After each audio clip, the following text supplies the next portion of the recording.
I take them to this place of it's a year out and you've been able to accomplish this thing. Somebody's now coming up to you and asking you, how did you accomplish it? What were the 3 things that you did with excellence to make this goal possible? If you're a coach, getting your clients to take more action so they can get more results is extremely important. Not only because we want to make a huge impact in their life, but we also want to create a successful business where people are coming out and telling everybody about the impact that we're making in their lives. But what happens if you notice that your clients are no longer taking the level of action that they need to take? Let's say you have somebody who keeps coming back to you time and time again. You give them a list of different actions, different steps to take, and they're not taking any of them. That can quickly turn into resentment or anger or frustration, and we don't want you to make that mean anything about you. But there are a few caveats that you can lean into here to get them into taking more consistent action. That's why I created this video. I want to help you coach your clients to take more action so they can create more results in less time. I also want to tell you that there's nothing wrong with you, your coaching style, or your clients. There's just a few small tweaks we can make that will help everything fall into alignment.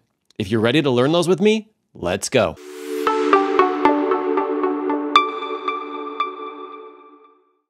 So welcome to Modern Leadership, where we see things differently. We help entrepreneurs become modern leaders so they can excel in their personal and professional lives without sacrificing family time or burning themselves out. If you're new, consider subscribing. Now, being an online coach now for about 11 years and helping coach thousands and thousands of people, I found that there's 3 main things that hold people back from taking action. Now, if any of these 3 things are present, you're going to have a hard time convincing your client to take action. So what are they, and what can you do to help them overcome them? I'm glad you asked. Let's jump into number 1. The first thing that could prevent people from taking action is a lack of clarity of what they actually want.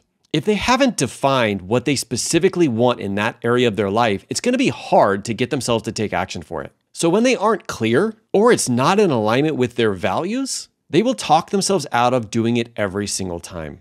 Let me give you an example. Let's say you want to grow a hugely successful coaching business, but you also are working full-time and you've got kids. Now, if you have this thought that as you build your business, you're having to pull away from your family connection, if that's a really near and dear priority of yours, you're not going to be able to get yourself to do it. And even when you do it, it's coming with a really negative kind of energy. That's why getting clear of what you actually want is so important. So in order to get through this roadblock, help them define what they really want and why. If you can help them to see that creating a successful business will actually create more time and connection with their family, they'll be 100% on board to take those actions. And I got to tell you, there's always a way to excel in both areas. And if you can help connect what they really want to their why, they will become unstoppable. Before we get into number 2, definitely like this video if you're enjoying it. The second thing that can keep them stuck is they have no idea what it takes to actually get what they want. Here's the thing, if they've never been able to accomplish it before, they can very easily talk themselves out of taking action because they don't even know if it's the right actions they should be taking. That's why having a coach is extremely critical, because you can ask some very specific questions to help them pull out the actions for them to take. It's called reverse engineering.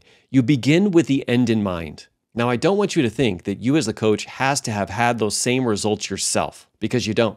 If you get really good at reverse engineering, you can actually help pull the wisdom out of them. One of the things I love to do is when I have my first breakdown session, I help identify what they want. I take them to this place of it's a year out and you've been able to accomplish this thing. Somebody's now coming up to you and asking you, how did you accomplish it? What were the 3 things that you did with excellence to make this goal possible? You'll be amazed at what your client will tell you. And the third thing that holds people back, and this one has to be the biggest one, is they have a belief that is keeping them stuck. Remember that belief drives behavior. If they have a fundamental belief like they don't have time, or it's not possible for them, or they're just not good enough like other people out there, they're going to be using that past belief to prevent them from taking action. Because if you can convince yourself that what you're doing now is a waste of time, then why should you even do it? This is where the art of coaching is so critical. Asking powerful questions to help identify what belief is actually holding your client back. Because once you do that, the results they will get will be incredible. Now, this one will take you a little bit of time to figure out because we all have individual situations and previous experiences that create these beliefs. But when you get really good at coaching, you can help people identify them,